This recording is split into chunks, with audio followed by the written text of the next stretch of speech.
La jeune femme que vous voyez sur ces images est Amber Wright. Elle s'est fait arrêter en avril 2011 à l'âge de 15 ans pour avoir torturé et tué son ex-copain Seth Jackson avec l'aide de ses amis. To avoid fainting, keep repeating. It's only a movie. Only a movie. Only a movie.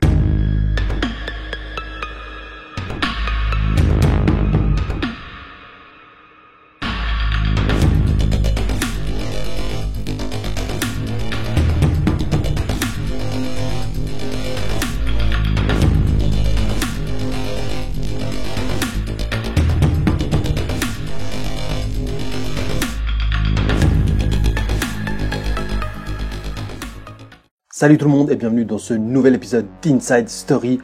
Aujourd'hui, je vais vous parler de Amber Wright, une ado de seulement 15 ans qui a manipulé son ex avec l'aide de ses amis pour pouvoir le tuer. Cette histoire a fait la une de toutes les chaînes américaines, choquant l'Amérique entière, mais surtout les habitants de la Floride, là où tout s'est déroulé. Prenez un truc à manger, installez-vous confortablement et restez bien jusqu'à la fin, car il y aura plein de rebondissements dans cette affaire.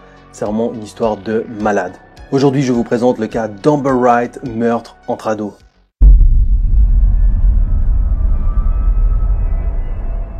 On est en 1996 aux États-Unis, en Floride, dans la ville de Bellevue, qui est un quartier assez aisé et très calme où la violence est inexistante. Seth Jackson est né le 4 février 1996. Il est le dernier de la famille. Il a 2 frères plus grands avec qui il s'entend bien et 2 parents qui se préoccupent beaucoup de la sécurité de leurs enfants. Lorsque leurs 3 fils arrivent à l'âge de l'adolescence, leurs parents vont mettre en place une règle très simple. Si les garçons ne rentrent pas à la maison après les cours et vont genre au skatepark ou chez un de leurs amis pour dormir ou autre, ils doivent impérativement appeler à la maison pour dire à leurs parents où ils sont et est-ce qu'ils vont rester dormir ou pas et quand ils vont rentrer. À la fin de l'année 2010, Seth Jackson est dans sa 2e année de lycée. Il a une adolescence plutôt cool et il a des bons résultats en cours. Il a un meilleur pote, William, avec qui il passe la plupart de son temps à traîner ensemble, à faire du skate et surtout à faire du BMX. William et Seth se connaissent vraiment depuis tout petit, ils sont vraiment comme des frères l'un pour l'autre. William dira même que Seth Jackson était une personne qui ferait n'importe quoi pour vous. À 14 ans, la vie était donc super cool pour Seth. Il était grand, beau, brillant et populaire. Il avait la réputation d'être cool, calme et sociable. William et Seth partageaient plusieurs intérêts ensemble. Quelques-unes de leurs dernières étaient leur passion pour le MMA, les fêtes et les filles bien sûr. Et beaucoup de filles le kiffaient et voulaient des dates avec Seth Jackson. Franchement, on peut dire que le gars, pour 14 ans, était vraiment au top niveau quoi.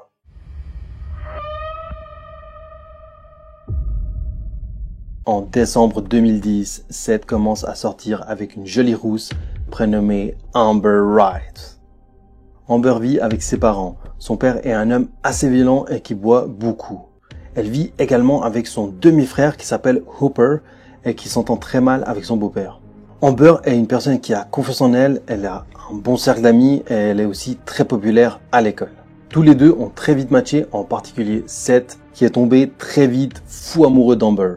Le couple devient même inséparable. Les parents de Seth, Scott et Sonia, se souviennent qu'Amber et leur fils étaient non-stop ensemble en train de regarder la télévision ou de jouer au basket dans leur jardin. En mars 2011, Seth poste son amour pour Amber aux yeux de tous sur sa page Facebook.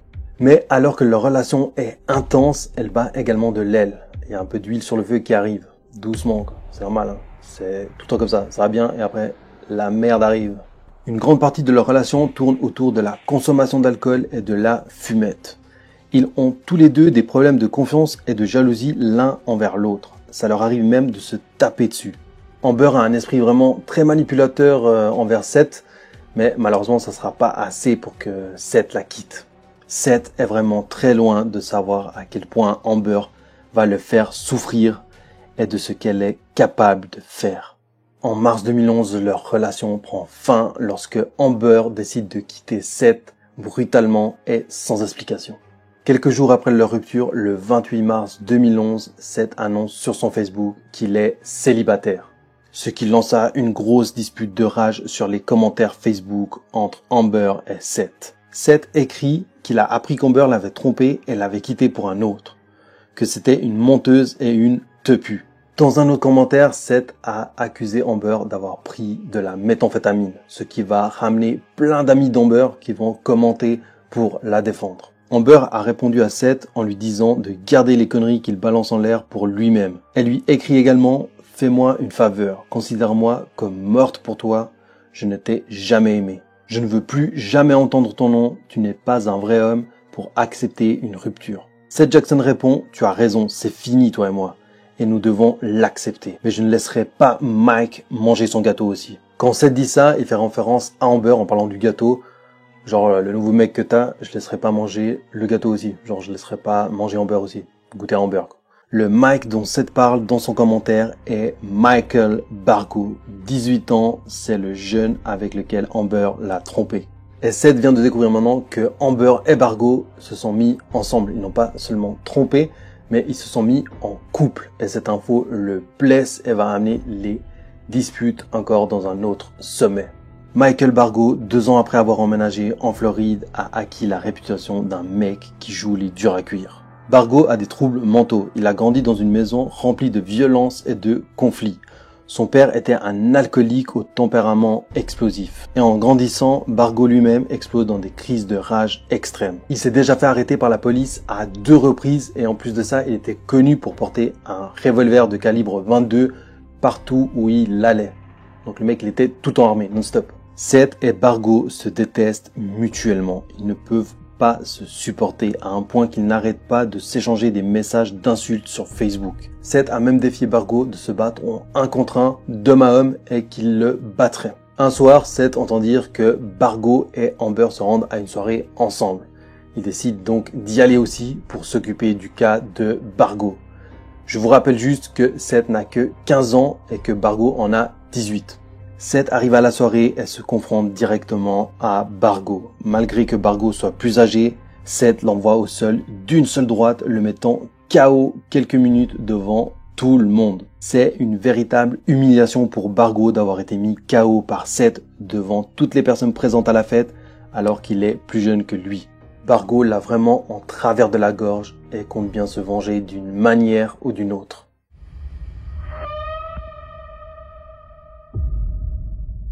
Charlie K. Ellie, 18 ans, que l'on va appeler juste Ellie pour faire plus simple, est la meilleure amie d'Amber Wright. Elle habite dans un mobil-home posé sur un vieux terrain dans la petite ville de Summerfield, là où vit également son amie Amber. Comme le mec d'Ellie est en prison, elle a profité pour louer une des chambres dispo à Justin Soto. Ellie organisait de nombreuses fêtes dans son mobil-home et tous les jeunes y allaient car il n'y avait ni loi, ni parents, ni aucune restriction. Ils se sentaient vraiment libres. Hooper, le demi-frère d'Amber, finit aussi par emménager dans le mobil-home d'Ellie après avoir quitté la maison suite à une dispute avec son beau-père. Bargo et Amber se rendent donc souvent chez Ellie pour passer leur journée et leur soirée là-bas, tous ensemble. Et c'est comme ça qu'ils vont apprendre à se connaître les 5. Et petit à petit, Bargo va devenir le chef de ce groupe. Dans l'après-midi du 17 avril 2011, Bargo, toujours vénère après les humiliations subies par Seth, partage avec son groupe son plan pour tuer Seth Jackson. Ce jour-là sont présents Justin Soto, Hooper, Amber Wright et Ellie, mais aussi James Young, 37 ans, qui était un visiteur régulier d'Ellie, et aussi le père de Amber et le beau-père de Hooper. Alors il n'était dit nulle part, mais je pense que Ellie couchait avec le père de Amber, parce que c'est quand même chelou que le mec rende visite à Ellie, même quand sa fille n'est pas là, quoi.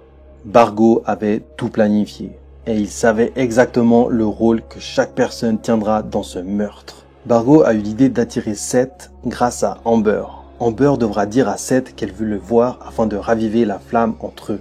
Une fois à l'intérieur, Justin Soto devra frapper Seth avec un bout de bois à la tête. Puis tout le monde pourrait se défouler en frappant Seth au sol. Ensuite, Hooper et Soto devront tirer le corps pour l'amener dans la baignoire. Bargo était vraiment catégorique sur le fait que c'était lui qui devrait achever Seth Jackson et personne d'autre. Et surtout, Bargo voudrait que Seth soit vivant afin de le regarder dans les yeux pendant qu'il le tuerait. Et vous allez voir que ce n'est pas tout ce qu'ils vont faire. Ils vont faire bien plus pire que prévu. Regardez bien jusqu'au bout. N'importe quel ado normalement constitué, avec un cerveau qui fonctionne bien sûr, aurait refusé de participer à ce plan de tuer Seth Jackson. Mais pas eux. Seulement quelques minutes après que Bargo ait balancé son idée, tous les 5 étaient d'accord d'y participer. Le 17 avril 2011 toujours, Seth Jackson passe son dimanche après-midi, comme souvent, à jouer à des jeux vidéo chez son ami William. Alors que Seth est toujours chez son pote William, vers 19h, il reçoit un message d'Amber. Elle lui dit dans ce message qu'elle est désolée et qu'elle aimerait bien le revoir pour recoller les morceaux ensemble. Avant que Seth quitte la maison de son meilleur ami pour rejoindre Amber, il écrit un dernier message à Amber qui dit « Amber, si c'est juste pour te foutre de ma gueule, sache que tu pourras oublier mon nom pour toujours. » Seth se méfiait vraiment, mais il était très loin de se douter qu'un plan pour le tuer était prévu. Il ne pouvait pas imaginer que les gens iraient jusque-là. À 19h58, Amber envoie un dernier message. Elle dit à Seth de le retrouver près du mobil-home d'Ellie. Quand Seth arrive sur place, il est surpris de voir Ellie à côté d'Amber.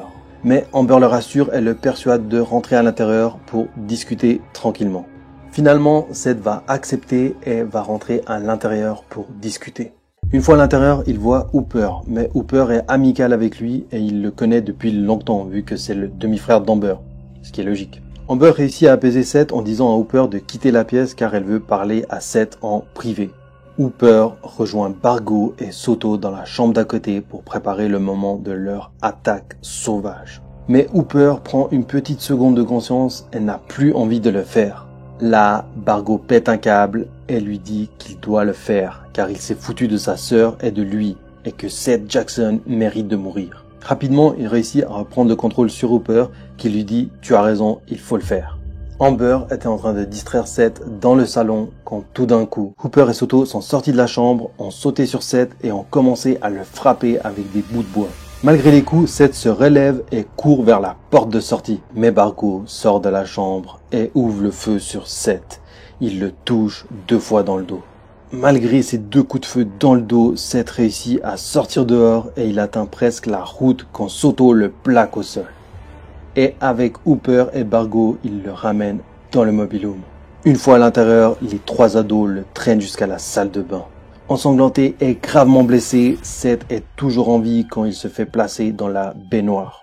Puis Bargo demande à Hooper et Soto de sortir de la salle de bain et d'aller aider Ellie et Amber à nettoyer les traînées de sang. Là, Bargo est enfin seul face à Seth allongé dans la baignoire sans défense. Bargo l'insulte et le frappe en lui disant « Qu'est-ce que tu vas faire maintenant, hein? Qu'est-ce que tu vas faire ?» Puis Bargo lui tire plusieurs coups de feu dans le corps et finit par achever Seth en lui tirant une balle dans la tête. Seth Jackson est mort. Mais c'est loin d'être fini, car l'atrocité et le gore commencent maintenant avec l'élimination du corps. Bargo décide de casser les genoux de Seth avec une batte de baseball. N'y arrivant pas, il prend une barre de fer. Il arrache ensuite les dents de Seth une par une avec une pince. Ensemble, les ados mettent le corps sans vie de Seth dans un sac de couchage, le traînent dehors et le brûlent devant le mobil-home. Après avoir placé le corps de Seth dans le feu, le groupe s'est assis autour du feu comme s'il s'agissait d'un feu de joie. Ils ont bu des bières, rigolé à haute voix, tout en parlant de ce qu'ils venaient de faire devant le corps qui brûlait.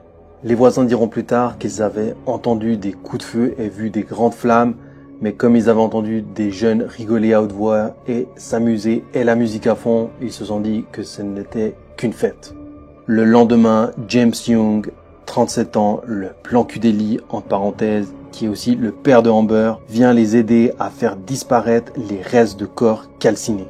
Ils mettent les restes de corps dans 3 bidons différents qu'ils jettent dans un petit étang à proximité. James Young les aide ensuite à nettoyer les dernières taches de sang dans la maison avec de l'eau de javel.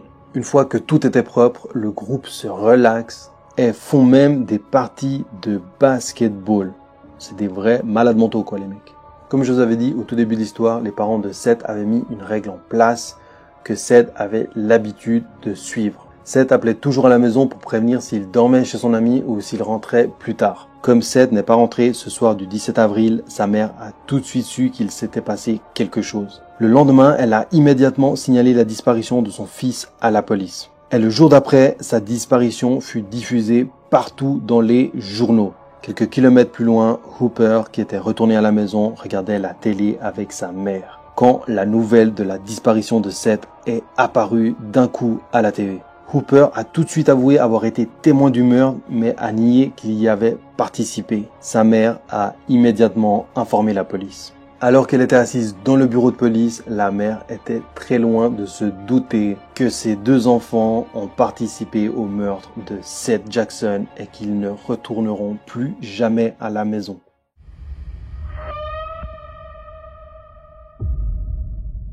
Amber et Hooper ont immédiatement été mis en état d'arrestation pour leurs aveux. Ellie et Soto, quant à eux, se font arrêter chez eux dans leur mobil-home. James Young est aussi rapidement arrêté, mais libéré par caution pour faute de preuves. Quant à Bargo, il est introuvable pour le moment. Durant son interrogatoire, Hooper avoue avoir frappé Seth à la tête et qu'il a tout de suite regretté et a dit à Seth de courir aussi vite qu'il pouvait quand tout d'un coup, il a entendu des coups de feu. C'était Bargo qui avait tiré sur Seth. Quant à Amber et Ellie, elles auront la même version et diront que c'est Seth qui est venu au mobil-home tout seul et qu'ils sont restés un moment avec lui pour discuter puis sont allés se coucher. Elles disent qu'elles ont entendu des coups de feu mais qu'elles avaient trop peur de sortir de la chambre, alors elles sont restées dans la chambre et que le lendemain, elles ont senti une odeur de javel et qu'elles ont vu Bargo quitter la pièce. Je trouve c'est abusé comme ils essayent tous de balancer la faute sur Bargo, même si c'est lui qui a tiré les coups de feu, ok, mais ils ont quand même tous participé à brûler le corps, et à nettoyer et tout le reste, quoi, à manipuler Seth, tout ça. Les enquêteurs décident de laisser en attente Amber, Hooper et Ellie seuls dans une salle d'interrogatoire où une caméra enregistre les images et le son.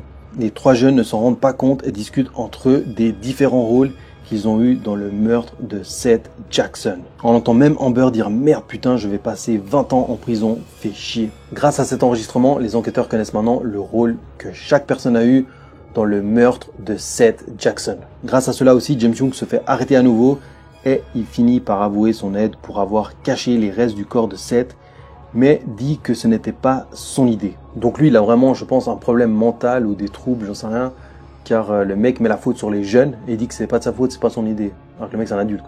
En plus c'est le père d'Amber. Y a rien qui va. Soto, qui a été interrogé séparément, a avoué son implication dans le meurtre de Seth. Le lendemain des arrestations, Bargo est finalement retrouvé chez un ami où il se cachait. Il se fait lui aussi enfin arrêter. Bien qu'il soit mineur, chacun des suspects a été jugé comme un adulte. Amber, Ellie, Hooper et Soto ont chacun été reconnus coupables de meurtre au premier degré et condamnés à la prison à vie. James Young a été condamné à 10 ans de prison pour avoir été complice du meurtre. Bargo a été reconnu coupable et condamné à mort, devenant la plus jeune personne condamnée à mort en Floride. La mère de Seth Jackson a assisté à toutes les audiences et on a pu lire sur son visage des signes de soulagement lors de chaque sentence. Je trouve que la pire, c'est quand même Amber qui a joué avec les sentiments de Seth pour que Bargo puisse le tuer. Et aussi les autres qui ont empêché Seth de s'enfuir quand Bargo lui a tiré dessus. Là, il avait encore une chance peut-être de pouvoir être en vie. Je trouve vraiment qu'ils auraient dû tous être condamnés à mort pour ce piège mortel qu'ils ont mis en place pour tuer Seth Jackson.